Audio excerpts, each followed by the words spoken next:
Hidup kita dua aja, kalau nggak taat maksiat, benar nggak? Benar ya? Taat maksiat, susah senang, sedih bahagia, hidup mati, udah gitu aja terus. Setiap saat bangun sadar, tidur mati, hanya dua. Di saat kita taat, apa ridho dalam taat? Khusyuk nggak sholatnya tadi? Khusyuk nggak ridhonya? Enggak ya? Jujur aja, ya. Kusut ya, nggak apa-apa kok ya. Allah itu kalau sudah ridho, nggak peduli sholat orang itu khusyuk nggak khusyuk. Yang Allah pandang kolbunya. Maka orang yang ridho dalam taat, dia tidak pernah merasa GR, nggak pernah merasa taatnya itu sesuatu. Bagi dia, ya Rob, jika sholatku ini untuk mendapatkan ridhomu, tentu tidak mungkin. Kenapa? Sholatku tidak khusyuk. Terus bagaimana? Ya Allah, Engkau maha tahu isi hatiku. Tolong tumbuhkan ridho dalam kolbuku. Maka ridho itu hadiah dari Allah Subhanahu wa ta'ala. Ini yang kita minta doa, Allahumma inna nas'alu ridhaka wal. Jadi ridho itu minta. Kalau nggak minta nggak dikasih. Orang-orang sombong kan udah ngerasa GR aja dengan tahajudnya, Senin Kemisnya, apalagi pengajiannya, udah ngerasa saya pasti diridhai Allah.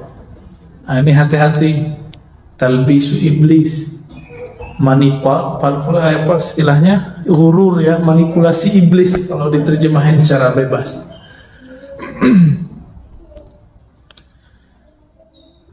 Kita buat analog. Saya punya teman, punya murid, punya sahabat.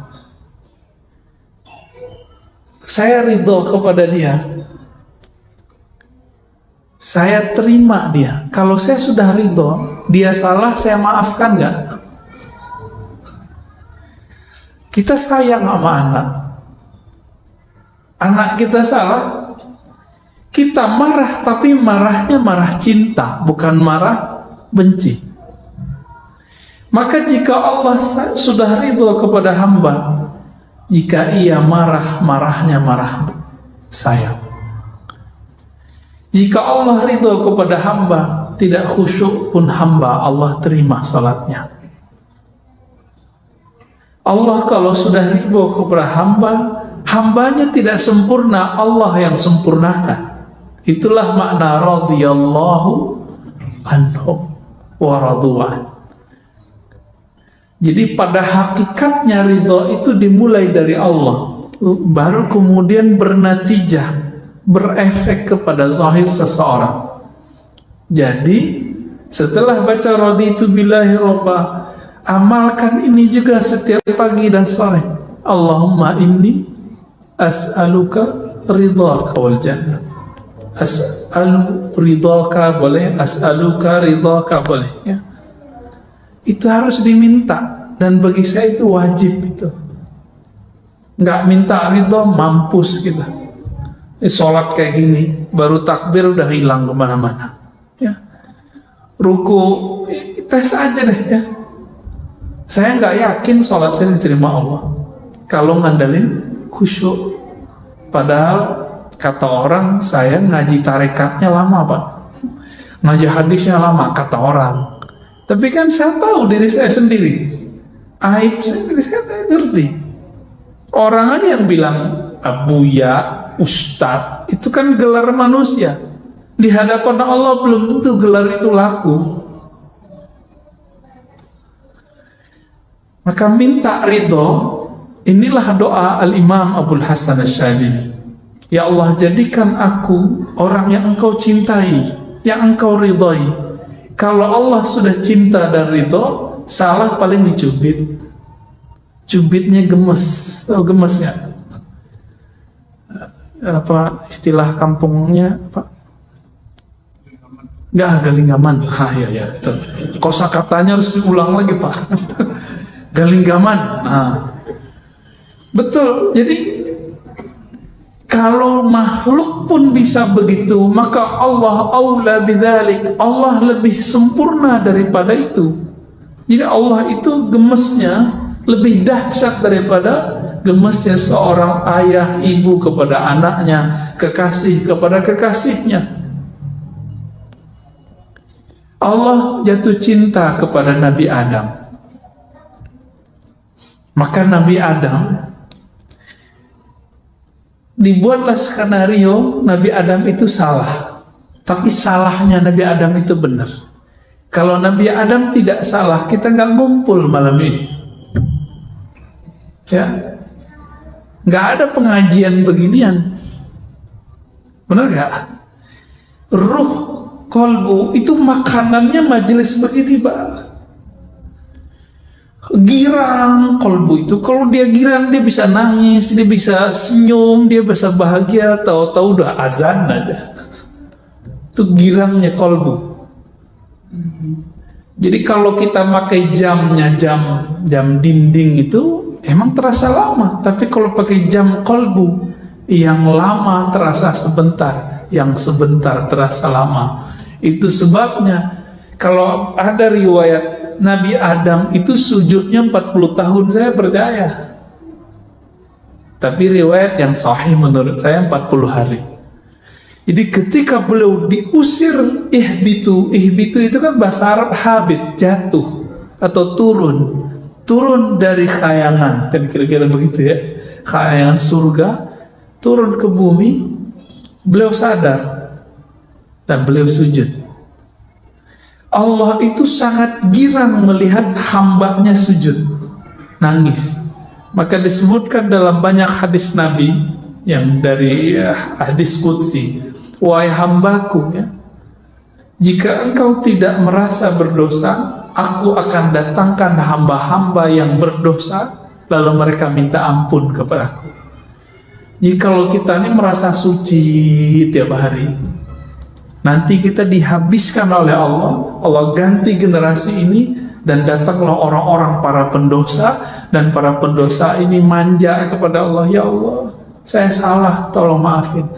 Pernah gak melihat anak kita minta maaf kepada kita? Atau teman, pasangan, kekasih, setelah dia mengaku salah, cinta berlebih. Saya ketemu naik Grab, dia cerita tentang istrinya yang melakukan kesalahan besar. Kalau kita mungkin kita bunuh kali istri yang begitu. Istrinya minta maaf, dia nangis, istrinya nangis. Dia cerita kepada saya, Ustaz, saat itu cintaku kepada istriku bertambah setiap hari terus nambah. Jadi kadang-kadang orang itu mesti salah dulu baru jadi benar. Ya, alhamdulillah. Ya. Maka ridhonya orang yang taat tidak merasa suci, tidak merasa sempurna, merasakan bahwa ya Rabb, ini ibadah anugerah darimu. Ridhonya orang yang maksiat apa? Cepat kembali kepada Allah Subhanahu wa ta'ala. Ya.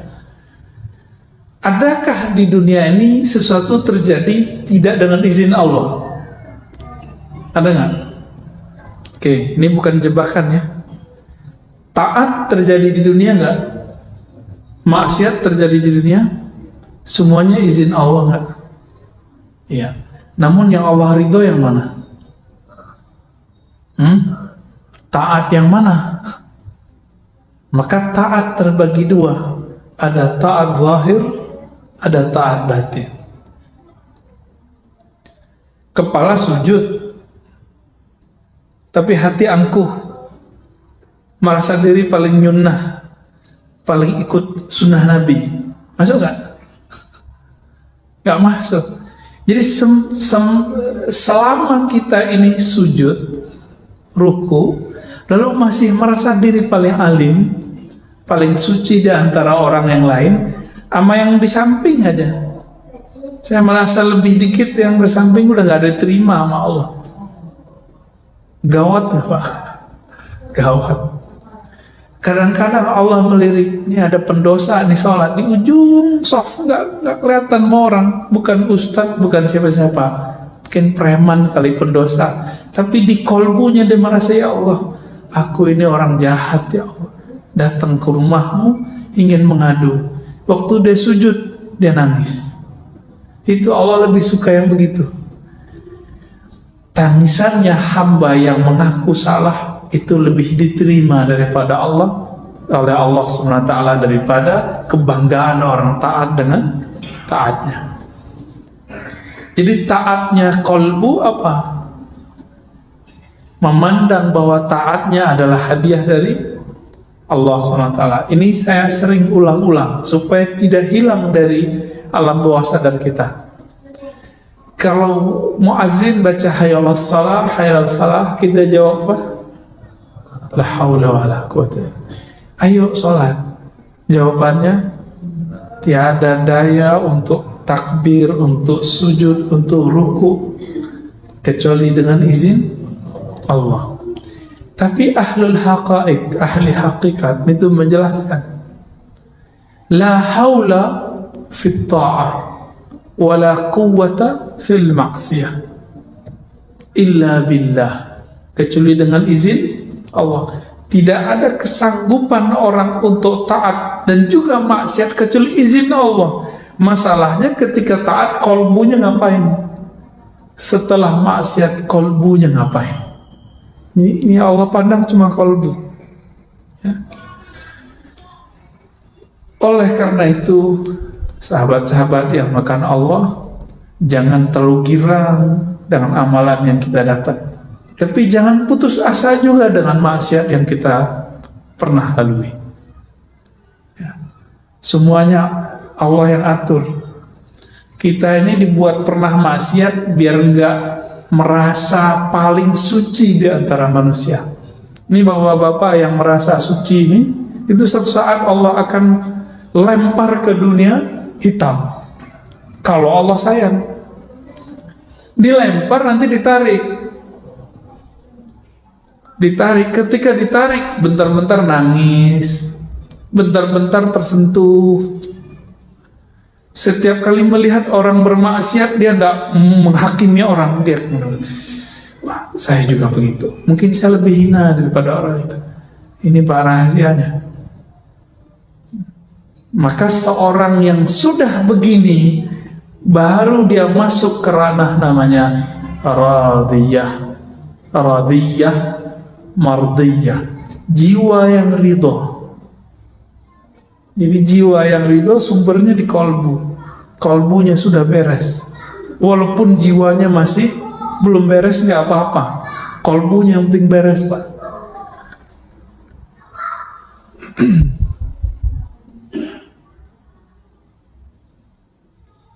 Ketika disebut ridho, lalu kita baca tadi doa tadi, raditu billahi rabbah, zikir tadi. Apa kata Nabi dalam hadis Abu Daud? Orang yang meninggal, yang mati di waktu paginya dibaca raditu billah, atau sorenya dibaca raditu billah, maka dia mati syahid. Sekarang kita tanya, arti asli dari syahid apa? Syahidayash hadu, menyaksikan. Apa yang dia saksikan? Perbuatan Allah Subhanahu wa ta'ala. Karena dia tahu Allah yang berbuat, dia ridho, maka dia disebut syahid. Itu arti mati syahid Pak. Kenapa para pejuang itu kalau kegores badannya, dia senang Pak, girang, rohaninya girang, ketusuk badannya sakit, tapi kolbunya bersyukur kepada Allah. Itu kalau dia jihad dengan kolbunya, dengan ruhnya. Maka nanti para syuhada disebutkan dalam Sahih Bukhari dan Muslim, jika dia mati, dia minta dihidupkan lagi. Ya Rabb, hidupkan aku, ahyini. Jika aku hidup, matikan lagi ya Allah dengan syuhada. Hidup lagi, mati lagi, hidup lagi, mati lagi. Jadi kecanduan. Jadi para syuhadanya ada kecanduan. Ketika ditusuk mati, itu dia merasa bahagia. Inilah yang disebut oleh Allah Ta'ala, bal ahya'un inda rabbihim yurzaqun. Mereka hidup di sisi Allah. Kenapa? Karena mereka ridho. Jadi kalau mau jadi pejuang di akhir zaman, belajar ridho, Pak. Ini baru pecah-pecah dikit, tersinggung dikit, baper, ya.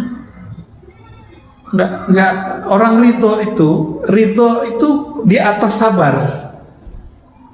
Maka Imam Ibnu Abi Bakar Ar-Razi mengatakan apa?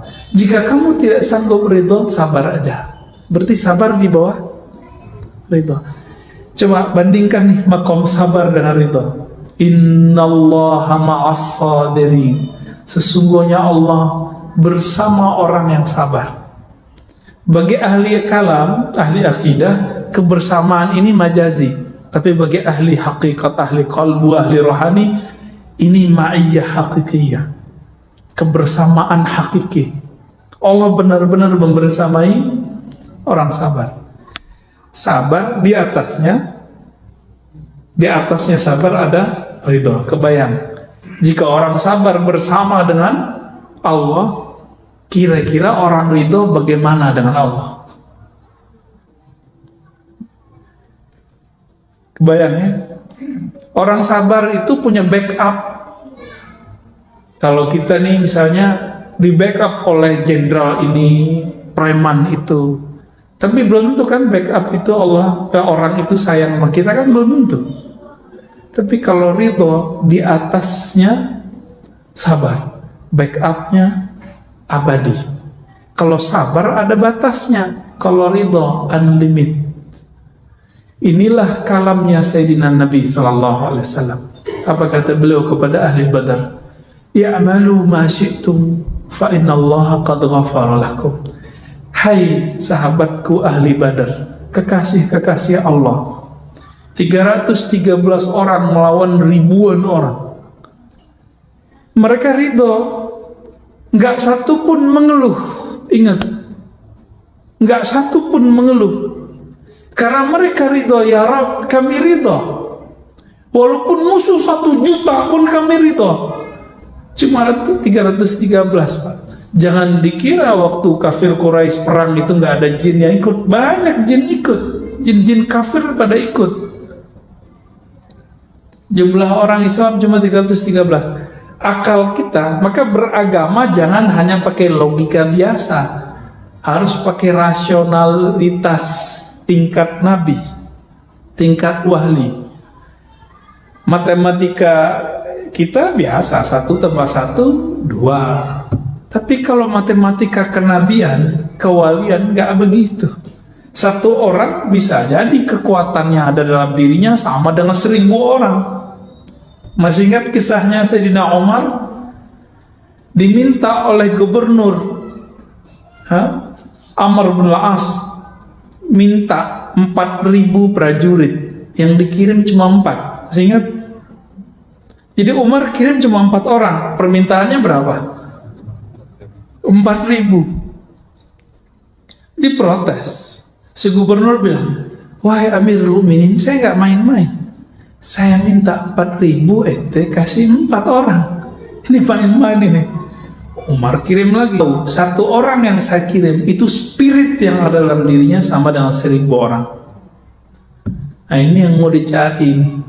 Takbiran mulu, Pak, ya.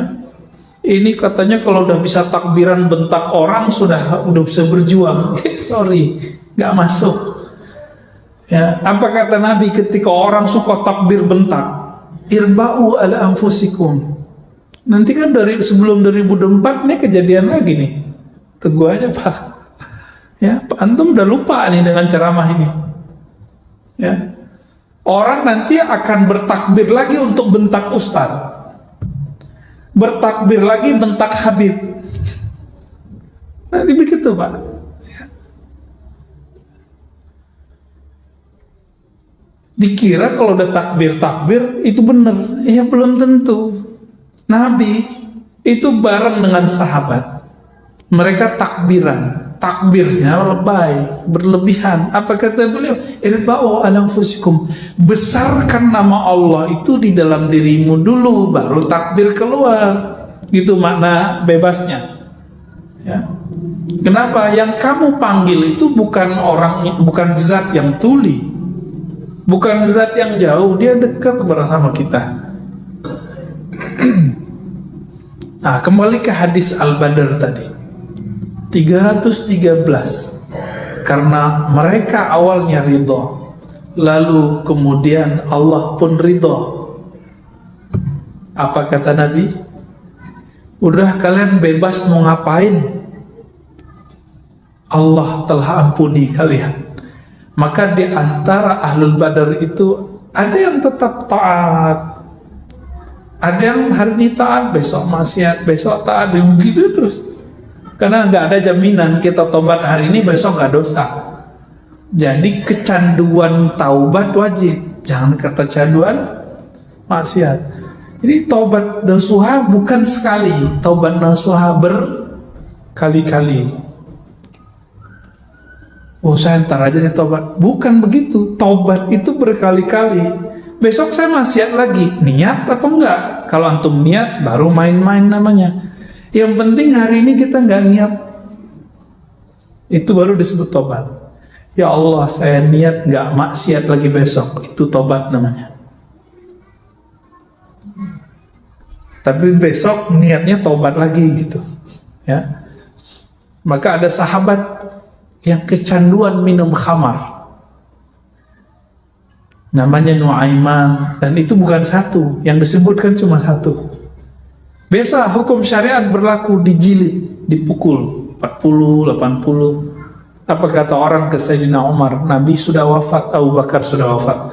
Wahai Rasulullah, wahai Amirul Mukminin, itu musuh Allah, bunuh aja, uktuluhu, bunuh aja. Berarti di zaman Sayyidina Umar ada orang-orang yang suka berdarah-darah, bener gak? Suka membunuh orang, kalau ngeliat pemaksiat, wah ini pemaksiat nih, harus kita bantai nih. Halal darahnya, udah ada di zaman Umar. Apalagi hari ini Pak, hari ini lebih dahsyat. Orang haus darah, zombie tapi berkopiah. Zombie berserban hari ini. Ngomongnya darah aja ya, kafir, bid'ah, serem Pak. Udah darurat begini nih. Tapi Allah masih sayang sama kita. Arab udah hancur kan? Yaman banyak nih mahasiswa Yaman udah pulang. Saya ketemu juga kawan-kawan di Eropa, dia asli Yaman, gak mau balik lagi. Apalagi Saudi yang nyerang Houthi Yaman, Irak udah hancur, Syam udah hancur. Sisa Turki bukan Arab Pak. Turki itu bukan orang Arab ya. Turki itu punya nostalgia zaman Khilafah Utsmaniyah, tapi sebenarnya nggak berdaya juga, gertakan aja yang kuat. Saya kalau ceritain persoalan Turki kan pada nggak percaya ntar, ya banyak masalah sebenarnya. Berita yang kita dengar itu kan cuma separuh aja, ya, yang sebenarnya kita nggak dengar Pak.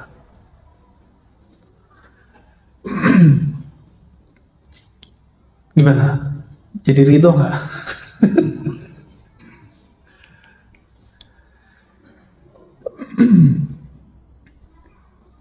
Jadi ridho melahirkan kepasrahan yang total. Maka ridho itu puncak dari tawakal. Oleh karena itu ada thariqah paling cepat supaya kita ridho. Zikirnya sudah kita tahu semua. Sekarang maknanya yang ditambahkan. Apa zikirnya? Qulu la ilaha illallah. Bacalah la ilaha illallah, tapi maknanya ditambah. La ilaha, tiada yang aku cintai kecuali Allah. Itu makna la ilaha, tiada yang berbuat kecuali Allah. Kalau benar nih kita cinta sama Allah, maka semua perbuatan Allah kita ridho, kita cinta. Berarti ridho sudah masuk dalam diri. Jadi apapun pekerjaan hari ini, Bapak Saudara bukan Allah, apapun rezeki kita hari ini, besok, tahun depan, ridho nggak nih? Nggak yakin ya. Imam Abdul Hasan Syazili ngancem, apa kata beliau? Wailun summal wail, al-wailun summal wail. Celaka, celaka, celaka. Orang yang ngaku percaya kepada Allah tapi tidak ridho kepada takdir Allah. Maka berkali-kali saya tanya, ridho nggak nih kondisi begini? Nabi dulu pernah nggak makan 3 tahun, nggak makan kecuali daun-daun. Kalau zaman kayak gitu nanti muncul gimana? Antum mesti nyembah Allah dan bernabikan kepada Nabi Muhammad gak? Atau bilang, katanya kita nih bersama Allah, kok gak ada bantuan dari Allah? Sahabat Nabi pernah nanya loh di Quran, apa kata mereka? Mata Nasrullah. Nabi juga ngomong begitu, kapan pertolongan Allah turun? Mereka menjerit dalam dirinya setiap hari. Maka Bapak Saudara karena Allah sering-sering baca surah Al-Bayyinah itu dan akhir surat Mumtahanah. Nanti lihat karakter mereka. Karakter mereka adalah karakter orang yang beramal dengan kolbunya. Karena Allah kuatkan dengan Ruhul Quds, dengan Roh Kudus. Nah, diri kita, tubuh ini, di dalam diri kita ini ada namanya ruhul hayawan, ruh hewani. Makanya kita ini bisa marah seperti hewan. Jadi kalau antum ini bentak orang yang nyalip kita di tengah jalan, itu yang bentak bukan setan, karena setan nggak pernah bentak. Setan tuh kalau ngomong lembut. Serius ya? Udah ketemu setan belum? Jadi kalau ngomong kasar nih, ngomong jorok, itu sisi hewani. Yang kedua, di dalam diri kita ada sisi ruhun nabat. Ada ruh tumbuh. Ruh tumbuh itu ada di apa? Di badan ini, di kulit, semuanya itu ada semua. Makanya pada tumbuh kan. Kalau nggak begitu, rambut kita nggak tumbuh. Nah, cuma ada yang dia terbatas, giginya nggak numbuh lagi kan. Itu karena roh nabatnya segitu aja di atasnya. Kalau kita cuma hidup dengan 2 roh ini, 2 spirit ini, maka kita sama dengan binatang ternak. Ulaika kal an'am, marah ya, makan, minum, tidur, itu dia. Maka Allah tiupkan ada roh yang suci namanya Ruhul Kudus. Jadi kita punya Roh Kudus di dalam. Jadi kita ini punya sesuatu yang suci di dalam. Inilah yang dikatakan dalam Al-Quran ya, fa nafakhtu fihi min ruhi. Aku tiupkan rohku. Aku tiupkan rohku. Maka roh inilah yang bikin kita sadar setiap hari. Tubuh maunya ke bumi, sukanya yang sifat bumi.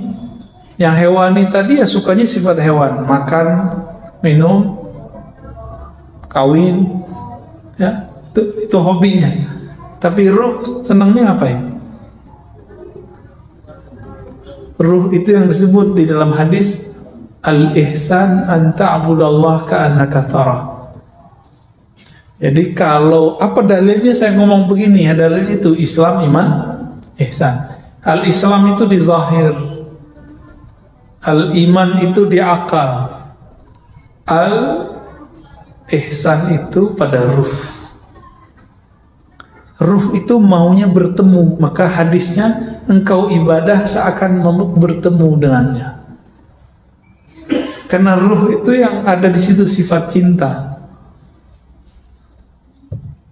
Jadi cinta yang hakiki itu yang ini dia. Ya. Nah, ruh inilah sumber dari ridho tadi. Semoga pada malam ini Allah pandang kita dengan ridhonya. Amin ya rabbal alamin. Wassallallahu ala nabiyina Muhammad. Gimana? Udah? Mau tanya jawab? Nggak sempat kali ya? 5 menit lagi. Ya. Bisa. Kita ada cara bisa. Masih sempat. Oke, baik. Gimana Pak? Pemilu kalah, ridho nggak? Dulu Pak ya, syukur. Dulu kita bisik-bisik yang anti sama buat jalan tol. Sekarang dia menikmati selfie lagi. Jadi memori manusia itu pendek Pak, pendek sekali, sangat-sangat pendek. Jadi jangan percaya orang dengan dia hari ini. Tunggu aja Pak. Hati itu berubah cepat, bukan main. Kecepatan korbu itu berubah lebih cepat dari kecepatan cahaya. Cuma zahirnya kadang-kadang terlambat. Ya. Itu sebabnya Nabi sering berdoa, ya muqallibal qulub, hadis sahih Bukhari, wahai yang membolak-balik hati. Ya. Saya menyaksikan dalam diri saya perubahan-perubahan itu. Ya. Berubah, dulu senang ini jadi nggak senang, dulu benci jadi suka, dulu suka jadi benci. Tapi ada yang nggak pernah saya benci. Mau dia salah gimana, dia tetap senang. Nah, itu yang disebut cinta. Kalau enggak namanya simpatisan. Maka murid dalam tradisi ilmu zikir itu ada dua. Ada murid hakiki as-sadiq, ada murid al-kazib. Jadi jamaah itu ada dua. Ada jamaah simpatisan, ada jamaah hakiki. Kalau simpatisan itu mau cari pembenaran dari si ustadz. Kebetulan pemahaman ustadznya bisa menguatkan pemahaman dia. Tapi kalau jamaah hakiki itu bertahan sampai kiamat nanti, bahkan tembus sampai ke Shiratal Mustaqim. Nanti ditunggu nanti di depan surga sama gurunya itu. Itu yang mana? Yang murid jika dia ngaji kepada gurunya karena ingin mencari kebenaran, bukan mencari pembenaran dari dalam dirinya. Nah, kita yang mana nih Pak? Ya mohon maaf, kebanyakan orang begitu. Itu sebabnya cuma beda dikit di politik orangnya dibenci, beda dikit dalam persoalan fikih dibenci. Saya menyaksikan sendiri. Habib tengkar sama Habib itu cuma karena persoalan politik. Kebawa-bawa sampai ke persoalan agama. Ini ada Habib lagi tengkar masalah melihat Allah, ya kan? Ustaz mungkin gak melihat Allah 40 kali. Ya, itu sebenarnya gak usah dibahas, karena si Habib A ini beda politik dengan Habib B. Jadi persoalan politik ini dibawa-bawa ke agama. Kenapa? Karena kecintaannya kepada Habib bukan kecintaan hakiki. Dia cinta karena pilihan dia sama masih Habib. Kalau udah beda, oh ini bukan Habib gue nih, ya, tuh Habib palsu gitu. Jadi Habib yang asli itu yang ikut dia, bukan dia yang ikut Habib. Gimana kira-kira? Kuat nggak antum ntar dengan perubahan-perubahan begitu? Ya, Nabi Musa diuji itu, maka diuji Allah zahirkanlah Nabi Khidir dengan pantangan semua yang Nabi Musa tidak suka. Tapi Nabi Musa masih tetap ikut Nabi Khidir karena Nabi Musa adalah murid sejati. Keceplosan juga sih. Ini kenapa ini Khidir? Tapi dia bukan berarti mengingkari Nabi Khidir. Dia cuma nanya, maklum orang nanya. Ya. Dan saya berdoa, kita berdoa semoga kecintaan kita kepada Allah, kepada Rasulullah, kepada pewaris Rasulullah itu cintanya sejati, bukan cinta karena kita mencari pembenaran. Amin ya rabbal alamin. Allahumma arzuqna as-sidqa fil hubb, Allahumma awsilna ila hubbika. Ya Allah, sampaikan kami kepada hakikat cintamu. Ya Allah, pandanglah kami dengan cintamu.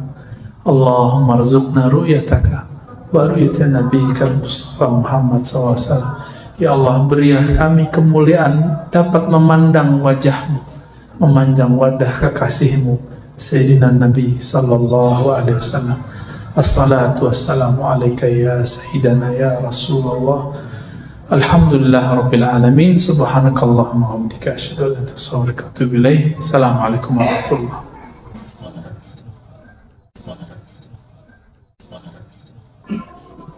Sejauh ini kita mengkaji kitab Ahlus Sunnah fikih ya. Ini pertanyaan fikih. Persoalan tarawih belum pernah muncul kecenderungan sholat 8 rakaat sampai datang pengarang kitab Subulus Salam. Lalu Al-Mubarakfuri belakangan. Pengarang kitab Subulus Salam bukanlah Ahlus Sunnah murni. Dia bercampur dengan Syiah Zaidiyah. Diajarkan di pesantren-pesantren. Katanya antum anti Syiah, ya kitabnya diajarin. Berarti gak paham Syiah. Dulu saya dibentak guru saya, Pak, untuk beresin dulu baca kitab Ahlus Sunnahnya baru pindah ke kitab Syiah. Habis baca beli kitab Syaukani, Son'ani, ditegur sama Maulana Syekh Hasan itu. Apa kata beliau? Ente apa-apaan? Hal ikhtatamta bi Sahih Bukhari wa Syuruh Bukhari? Kamu udah baca belum Sahih Bukhari? Syarahnya Sahih Bukhari, Sahih Muslim, syarah Sahih Muslim. Gak usah jauh-jauh, syarahnya Nawawi deh, syarahnya Ibnu Hajar, kan sekarang udah diterjemah. Dan ajibnya yang nerjemah bukan Aswaja, yang nerjemah teman-teman Salafi. Itu kan berkah buat kita. Ya, antum gak perlu capek-capek nerjemah kan? Ya saya nggak tahu kalau di dalamnya ada pengurangan, penambahan, kan belum ngecek. Saya nggak baca terjemahannya, Pak.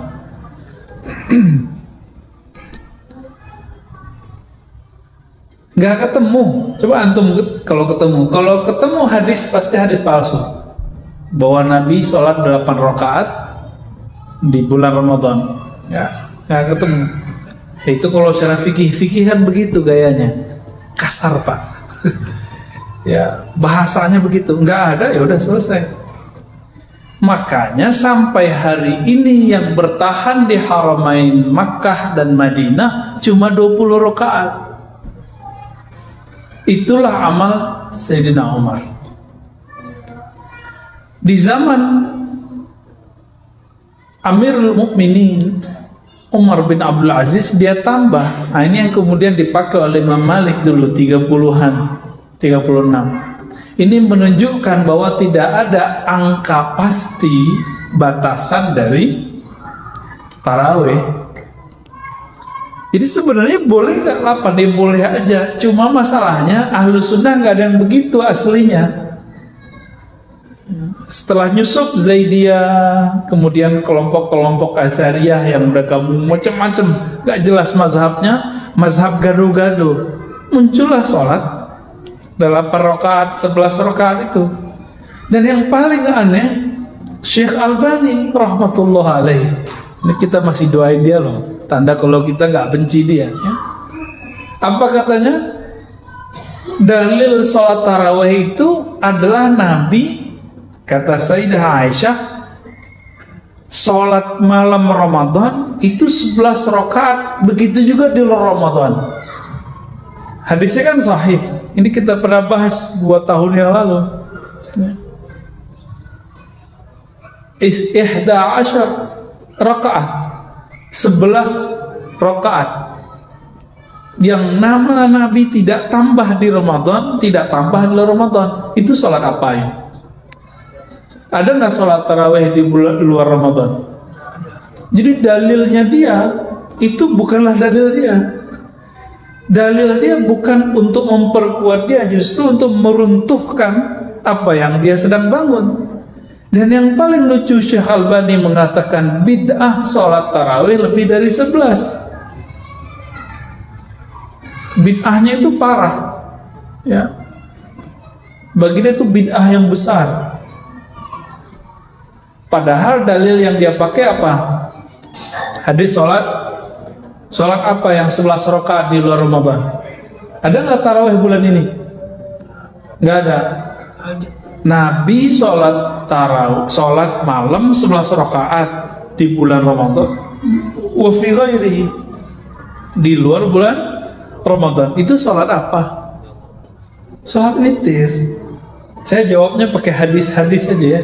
Nah, kalau pakai fikih nanti jadi keras lagi. Nah, ini hitam putihnya di sini. Aisyah melihat itu di mana beliau sholat? Di rumah apa di masjid? Yang 11 itu? Di rumah. Di rumah. Berarti bukan sholat tarawih yang dimaksud itu. Jadi udah dhaif. Dalilnya sahih, pendalilannya yang tidak sahih. Dan banyak terjadi ya. Jadi siapa imamnya? Imam Son'ani ya. Terus muncul Syekh Mubarak Puri dari India. Ini kelompok Asy'ariyah namanya. Kelompok Asy'ariyah itu Salafi tidak, Hanafi tidak. Jadi gado-gado. Tapi bersanad. Kelompok Asy'ariyah ini namanya Syekh Al-Mubarak Puri, pensyarah Sunan Tirmizi. Dia kemudian taklid kepada Son'ani. Albani ambil ide itu dan dia kemudian cari dalil yang menurut dia sahih. Dalilnya sahih, pemahaman dia terhadap dalil tidak sahih. Wajar karena Syekh Albani tidak talaki usul fikih kepada ulama usul fikih. Maka ketika dia beristidlal nggak nyambung. Banyak yang nggak nyambung. Kitab pertama dia tentang larangan sholat di masjid yang ada kubur kiri kanan samping. Itu pendalilannya nggak sahih, dalilnya sahih. Jadi pemahaman terhadap dalil beda dengan dalil.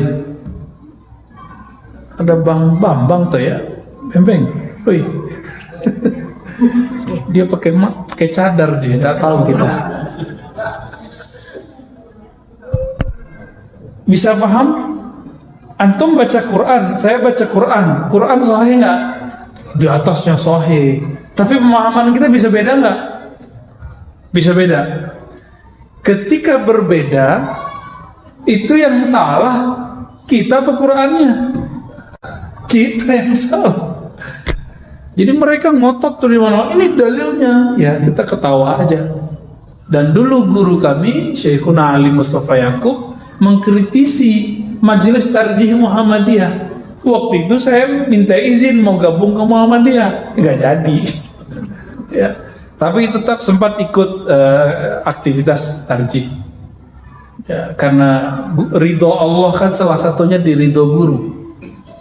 Karena beliau sepertinya tidak ridho. Beliau nggak bilang nggak ridho, cuma bilang kalau kamu masuk kelompok apa aja, aliran apa aja, siapa aja, jangan cari panggung. Jangan cari jabatan. waduh kayaknya kalam beliau ini nggak ridho, ya sudah saya stop, nggak masuk apa aja, nggak masuk NU, nggak masuk Muhammadiyah Pak sekarang, kita masuk Ahlus Sunnah aja. Ternyata lebih enak begini, ya. Sehingga kita paham, oh saudara kita di Muhammadiyah, saudara kita di NU, jadi nggak ada persoalan. Kira-kira gimana Pak? Masih mau buat 11 atau 20?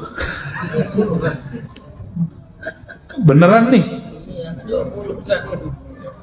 Ini secara fikih, saya belum ngomong secara kolbu loh ya. Secara kolbu nanti banyak rukhsahnya. Secara fikih ini mainannya begitu. Nggak ada. Antum mau kemana aja, ulama itu ya 20. 20 tuh dikit. 20 tuh dikit. Apalagi kalau di sini paling cuma pakai alhaakumut takatsur. Enak gitu, bisa ngebut-ngebut kita. Ngebutnya kan sesuai dengan ahli makharijul huruf. Jadi ngebutnya itu enak. Ngebutnya orang punya SIM, sopir Medan. Ini ada sopir Medan nih. Sopir ke sorga katanya ya. Enaknya, enak. Ada orang pelan tapi bikin kesel kan? Sama, begitu juga mimpin sholat tuh mirip-mirip begitu. Oh, bedanya nih sopir ke Allah gitu, bedanya gitu. Ya, sa'ikilallah. Secara fikih gimana? Masih mau 11? Ini secara fikih loh Pak ya. Katanya mazhab Syafi'i. Bohong kalian. Saya nggak percaya. Syafi'i ngomong doang berbuih. Kita Syafi'i loh Tad. Syafi'i apaan? Diajak sholat 20 aja nggak mau. Nggak ada mazhab yang 4 sholatnya 8, 11 itu nggak ada. Semua mazhab ittifaq semua. Dan itu ijma' paling besar dalam sejarah sahabat Nabi, bahkan sejarah umat Islam. Disebut itu ijma' qauli wa fi'li wa sukuti. 3 ijma'. Jadi ijma' itu ada 3 dan itu gabung semua di sholat tarawih 20 rakaat. Ini yang mau dihantam Masya Albani ya, sama kayak kita mau ngancurin gunung pakai palu. Itu yang dia lakukan dari bukunya tentang sholat tarawih. Jadi kalau mau sholat tarawih 20 sama 11 bukan kata jamaah, kata ulama. Gimana jamaah? Kita 11 sama 20. Jamaah kan pemalas, yang milihnya 11. Kalau ulama jawabnya, kalau ulamanya billah, yang dia kenal Allah, takut kepada Allah, dia nggak ala selera jamaah. Dan seleranya selera Allah Rasulullah. Ilmunya kan begitu. Loh Ustaz, ini kok jadi saklek kan? Ini perbedaan. Lah kita udah jelasin nggak ada mazhab fikih yang 4 ngomong begitu. Itu di luar fikih yang 4. Mazhab Zaidiyah emang Ahlus Sunnah? Kan enggak. Asariyah itu nggak terikat dengan mazhab mana aja dia. Itu Mubarak Furi. Kelompok Asariyah itu muncul di India, Pakistan, Bangladesh. Bersamaan dengan munculnya jemaah tabligh di sana, itu bareng tuh. Barengan semua Pak. Di Indonesia muncul NU Muhammadiyah. NU menyatakan bermazhab 4. Faktanya cuma 1, Syafi'i, ya kan? Coba nggak kunut di masjid NU. Wah, bisa nggak diundang lagi Ustaz Arnof. Itu cuma ADART aja. Sama kayak PRT di kita, Persatuan Tarbiyah Islamiyah. Kalau di PRT hitam putih aja udah, kita mazhab Syafi'i aja. Iya, satu aja. Al-Wasiliyah juga sama, ya. Wasiliyah kan sama. Dayah-dayah di Aceh kan PRT juga kebanyakan kan? Sama, satu aja deh gitu. Saya teringat kalam guru saya, Syekh Badi Said Al-Lahab. Apa kata beliau? Masih hidup Pak sekarang.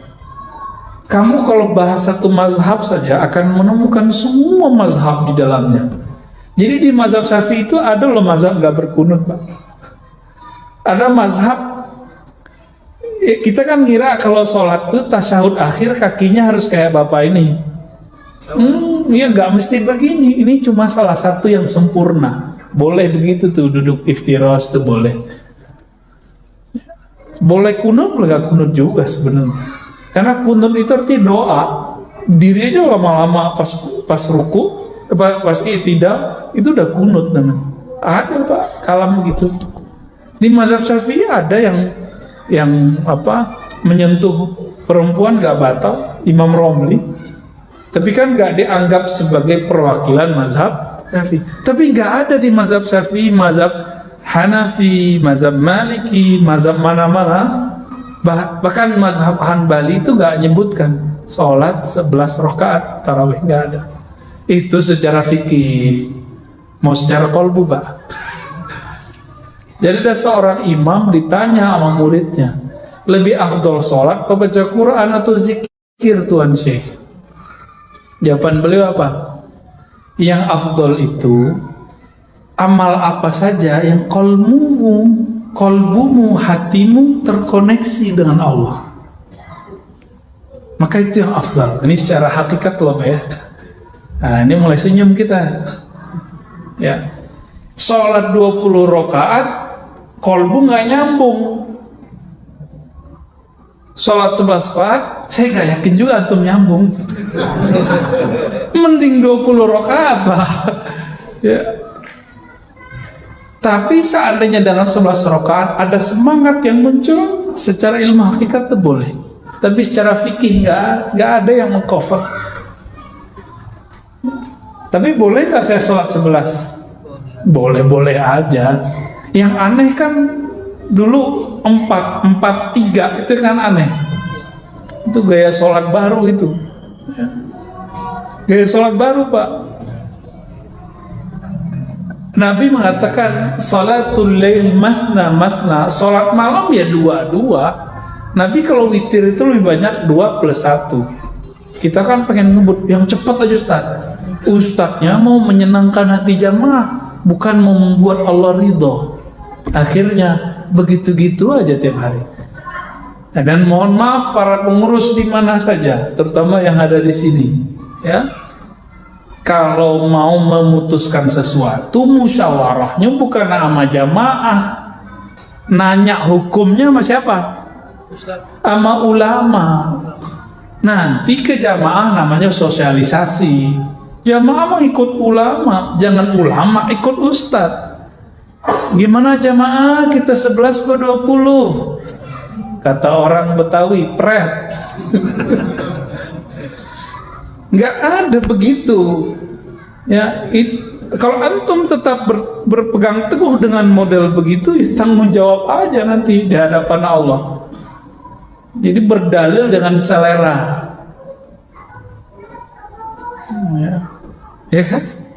Ntar jangan sampai kita masuk ke ayat itu, afara'aita man ittakhadha ilahahu hawa. Ya. Apakah engkau lihat orang yang menjadikan ilahnya, Tuhannya adalah hawanya? Jangan sampai sholat pakai nafsu. Nafsu kita lagi pengennya 11 aja deh gitu. Sama yang bikin 20 juga jangan nafsu. Kita nih Syafi'i harus 20. Mau yang 11 apa sikut, nah itu nafsu juga. Enggak usah begitu. Udah kalau udah begini jamaah mau bilang apa? Antum tanggung jawab. Yang bilang 11, kita 11 Ustaz belum lahir udah 11 gitu. Loh emang kapan dia lahir? Kapan kita lahir? Jadi dulu saya dibentak sama seseorang begitu. Kamu belum lahir, saya belum lahir udah 11. Ya saya tanya, Bapak lahir di mana? Ya. Di mana Bapak lahir? Di kolong jembatan kali. Ya. Jadi yang dia lihat itu dijadikan dalil. Mana ada begitu dalam berdalil. Dalam hukum Islam dalil itu Quran, Sunnah, Ijma, Qiyas, Uruf, Maslahah, Qaul Sahabi, ya istihsan, itu yang dalil. Nggak ada dalil itu kamu belum lahir udah begitu, nggak ada. Ya, itu dalil dengkul namanya ya. Ngotot-ngototan. Gitu Pak. Gimana? Mantap nggak nih 20? Ya, antum bayangin kan lutut, justru tubuh ini girang Pak, di bawah sujud itu dia girang, nafsu aja yang nggak girang. Nafsu, makanya kalau mau sholatnya bener, jangan makan nasi banyak-banyak waktu berbuka. Dikit Pak, makan dikit, nanti makan banyaknya setelah pulang. Mau nggak? Mau bener? Ya, baru kuat tuh. Kami dulu latihan Pak, 40 hari makan cuma kurma aja, kadang-kadang pisang. Dan itu badan terasa, Masya Allah, nikmat sekali. Dan saya merasa 20 itu dikit loh Pak ya. Mulai malam ini coba latihan sholat witir 11 rakaat tiap malam, sebelum tidur atau sebelum subuh. Latihan aja. Kalau antum tiap malam sholat witir, kan sepertiga malam terakhir itu mulai jam 1:30 lebih kurang. Tiap malam kita sholat witir pasti dapat Lailatul Qadar nanti. Pasti dapat. Karena dia bukan hamba Lailatul Qadar, tapi hamba Allah Al-Qadir. Dia sholat aja, mau nggak Lailatul Qadar dia sholat, mau Lailatul Qadar dia sholat. Gitu Pak ya. Wah, kayaknya rame ntar jamaah nih. Bisa dibully nih ntar nih. Ayo, apa lagi? Kita boleh tanya saya? Iya, silakan. Ada kalam Ar-Ridwa'u Sayyidul Ahkam. Ar-Ridwa'u Sayyidul Ahkam. Apakah ini hadis Nabi ataukah sahabat, tabi'in ataukah kaum ulama? Ya, ada kalam Ridho adalah Sayyidul Ahkam, adalah penghulunya hukum. Itu hikam kali ya.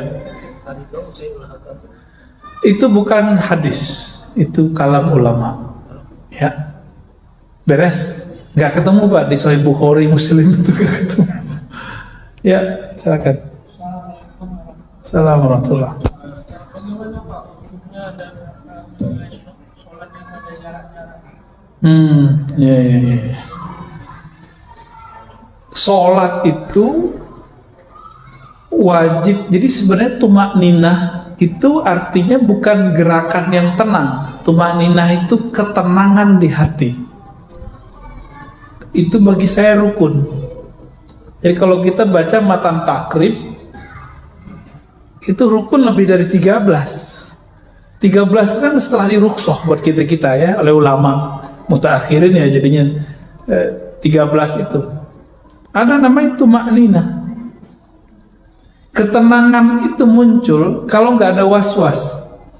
Maka secara hukum zahir mesti kita rapat. Tapi karena ada was-was virus, daripada sholatnya kemudian gak ingat Allah, ingat kaki mulu. Kalau dulu orang ngejar-ngejar kaki Pak. Ini korban nih semua nih, yang senyum nih korban nih. Sekarang orang pada menjauh dari kaki ya kan? Dia juga orangnya. Ini gimana?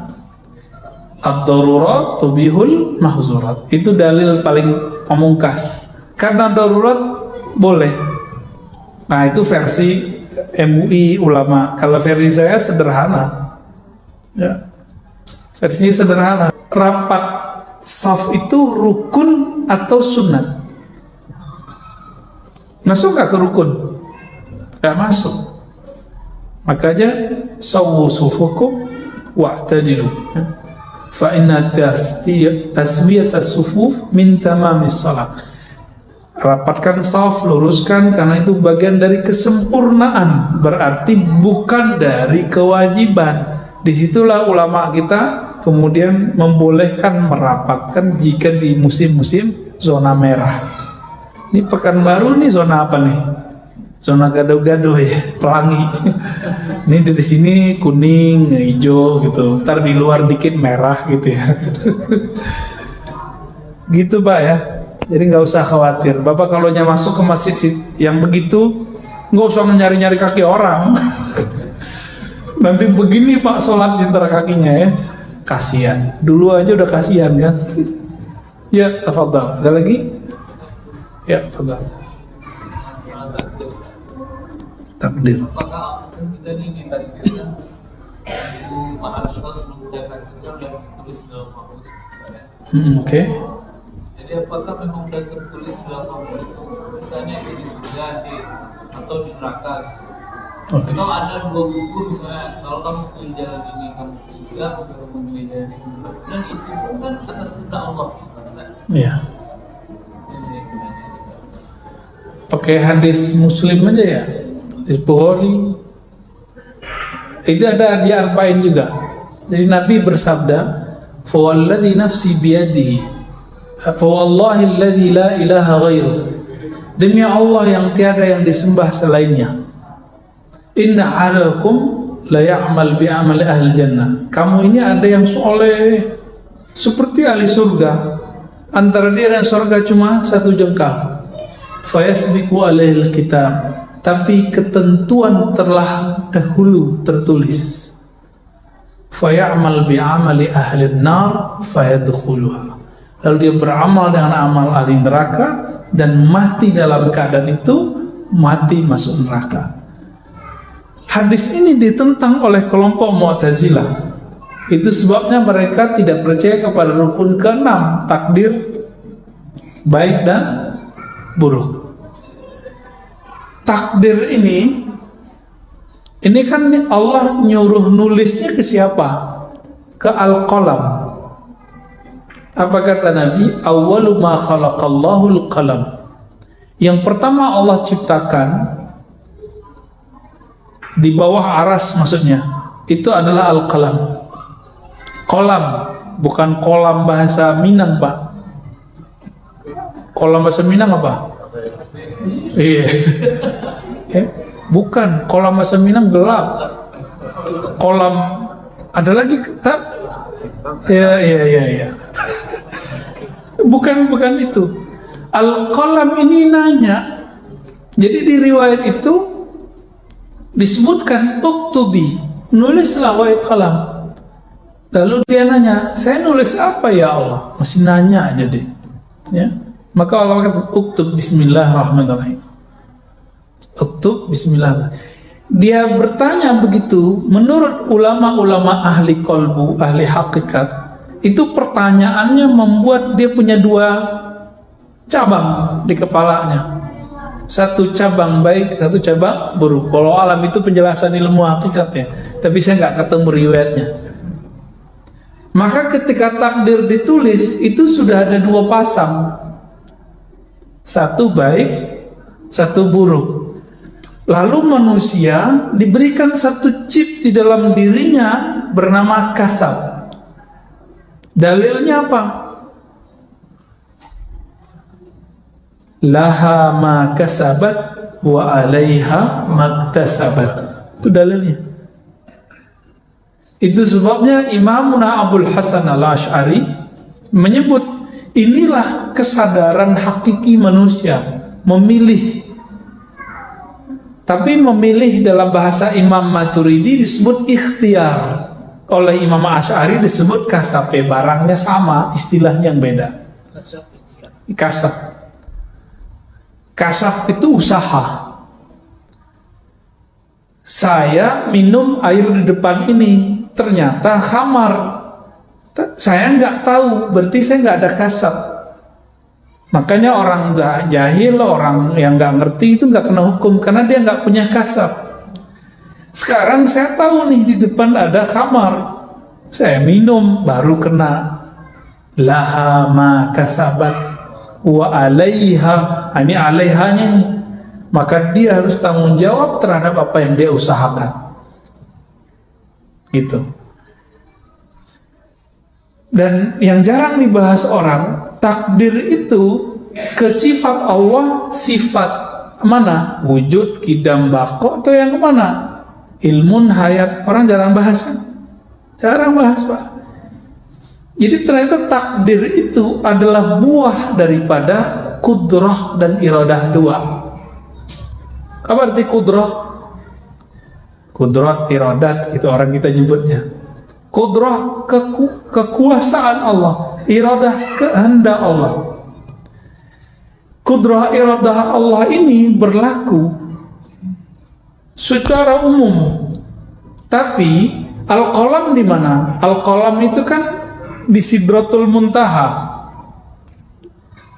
Di atas Sidratul Muntaha takdir gak berlaku.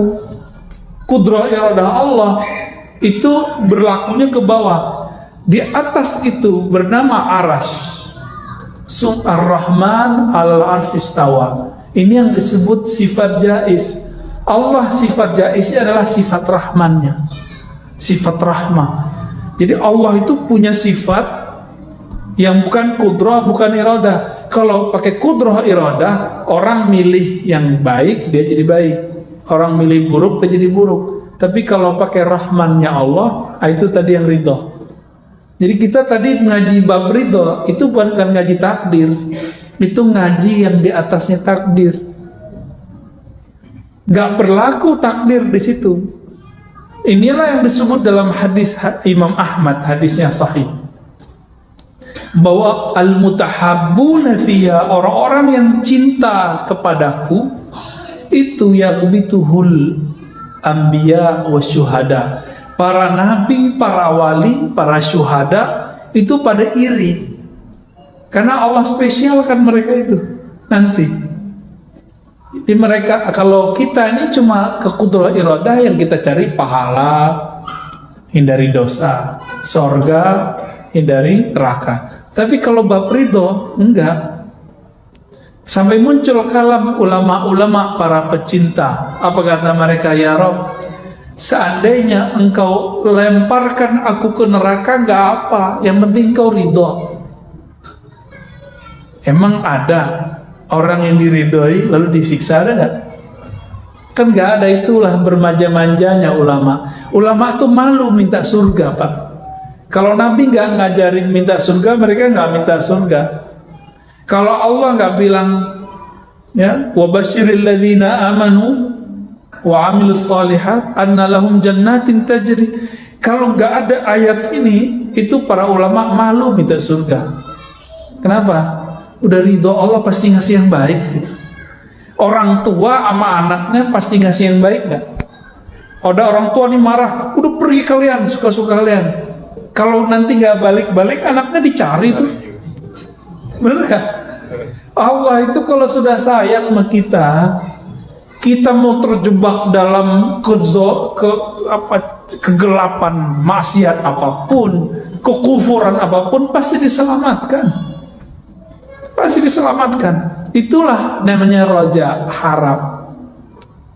Apalagi zaman-zaman begini nih, kajian harap itu harus dimunculkan. Orang udah banyak putus asa karena corona ini. Padahal corona nggak corona sama aja, di hati yang harus sama.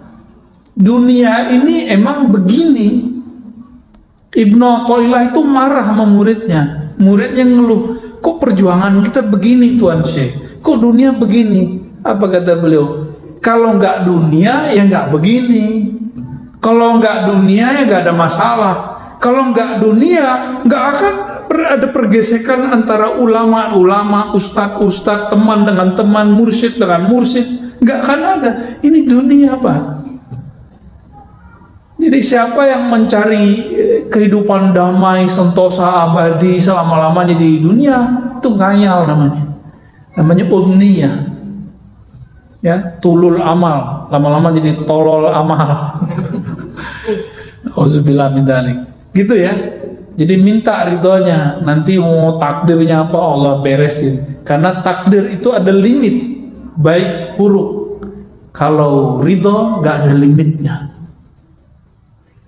Ada orang yang bunuh 99 tambah 100, yang terakhir ulama yang dibunuh Allah selamatin, itu pakai ridho.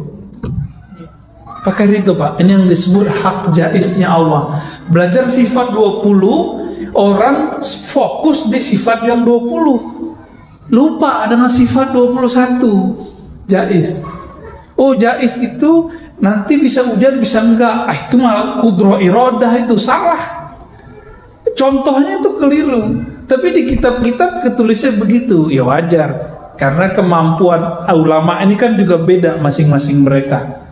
Ya, ini yang jaiz. Jadi jaiz itu adalah rahmaniyatullati la haddalaha. kasih sayang Allah yang tiada batas. Nah, ini yang mau kita harap, yang ini Pak. Tapi kalau bermakrifat kepada Allah ya mulainya dari sifat 20. Biar rasa takut muncul, biar harap muncul, belajarlah sifat jais. Ya. Jadi kenapa orang sudah belajar sifat 20 masih kaku? Ya karena gak paham sifat jais yang 21. Coba aja tuh melihat. Datang ke beberapa pesantren, itu ada kiai ngajar sifat 20-nya kaku. Ganas-ganas gitu. Pernah ketemu ya? Atau nggak pernah belajar, jadi nggak ketemu. Kayaknya yang kedua sih ya.